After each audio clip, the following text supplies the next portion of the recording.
Ok, c'est tout bon. On est installé, on va pouvoir commencer à travailler. Donc j'ai fait le chantier là, tu sais, à 600, plus de 600. Hein, donc la mamie, elle m'a pas pris par contre le tableau. Donc là, de part et d'autre, tu vois, je vais mettre des appliques. Je vais devoir faire des saignées ici et là. Et j'ai tout fait au niveau, tu vois, pour être sûr de laser, pour être sûr que je suis bien de d'équerre, que je suis bien à la bonne distance. Ok, on est bon là. Il va plus falloir que je plâtre tout ça. Puis on va mettre un peu de papier journal derrière pour caler les trucs et puis ça va balancer du plâtre. Hein. Donc ça l'a fait à 380, mais sur les 380, dis-toi qu'en matériel, si j'en avais pour 10 euros à tout péter, c'était le cas parce qu'elle m'avait fourni tout le matériel. Donc j'avais un peu de plâtre, j'avais une boîte d'encastrement, voilà, 2-3 vis, un peu de cheville, donc c'est quasiment 300, ouais, 350 balles dans la pocket, hors impôt bien sûr. On a fait un petit massacre là, peut-être un peu large pour encastrer des guettes de 16. J'aurais peut-être dû réduire la machine, mais j'ai vu la galère. J'ai pas une split, hein, donc imagine bien que pour changer le truc, ça me prenait une demi-heure. J'ai dit, vas-y, c'est pas grave. On laisse l'écartement de 25 là. On fait ça. Oh, ça rend pas mal ces petites appliques là. Donc je vais changer sa prise extérieure là, qui était tout trouillée. Et là, je lui en ai mis une que j'ai repiquée derrière. Donc là, le seul truc, c'est que ça éclataxe, comme d'hab, l'enduit. Et pourtant, j'essaie de faire attention, mais bon, ça m'a tout éclaté. J'aurais peut-être dû passer sur le perfo sans percussion. J'ai pris la grosse Bertha là en 6 joules. J'aurais dû prendre du 2,5 à mon avis et balancer sur de la percu. Sans de la percu pour que ça éclate pas. Mais j'ai été fainéant, tu vois, je l'ai pas fait. Bon, elle m'a dit que c'était pas grave, qu'elle trouvait ça parfait, écoute.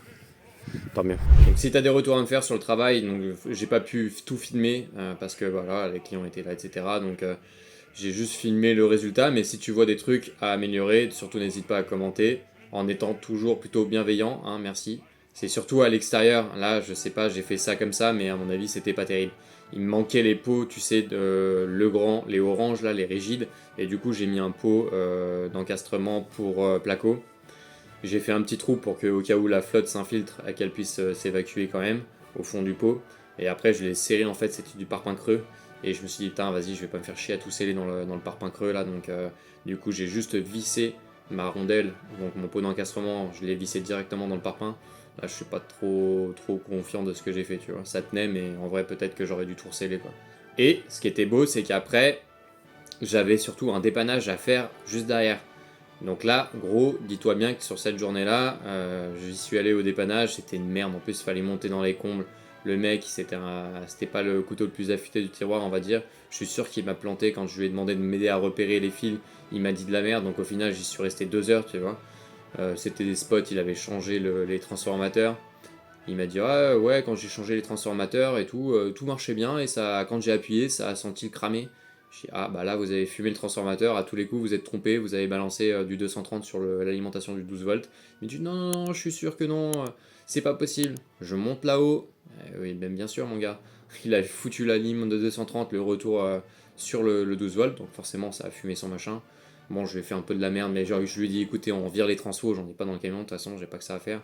Et donc, du coup, bah hop, j'ai tout dégagé et on est passé en 230. Par contre, la douille que je savais pas, c'est qu'il avait du coup des spots, donc des ampoules GU 5.3 là. Et, si tu sais, c'est les toutes petites et en fait, elles ne rentrent donc dans le culot pour le spécifique.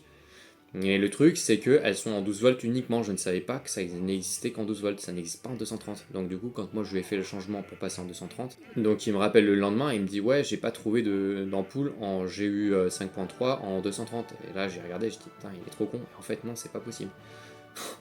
Du coup, bah, tonton, écoute, on en apprend tous les jours. Hein. Au final, j'ai pris quand même 150 balles dans la pocket, plus 350 le matin. Donc, ça me fait une journée à du coup 500 balles de main-d'œuvre. Écoute, franchement, je m'en tire pas mal. Bon, j'ai fait 10 heures.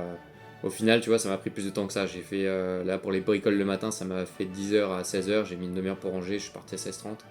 Et j'ai fini ma journée à 19h30, tu vois. 19h30, 20 au final.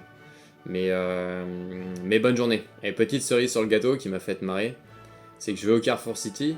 Et là, je passe du coup pour régler mes courses à la caisse. Et la caissière que je connais, donc elle me dit bonjour, elle fait tout le tour de la caisse à chaque fois pour m'embrasser, me faire la bise, tu vois. Et avant de partir, elle me dit tiens, cadeau. Et en fait, elle m'a laissé un petit bout de papier. Je lui dis putain, c'est quoi sa merde, elle me laisse 10 euros. Donc il y avait son numéro de téléphone qui était inscrit dessus. J'avais un peu honte, tu vois, genre ça m'est jamais arrivé. Et du coup, tu sais pas trop ce qui se passe. Comme quoi, les femmes draguent bien, tu vois. Le seul truc, c'est que en fait, elles draguent que les mecs les plus beaux.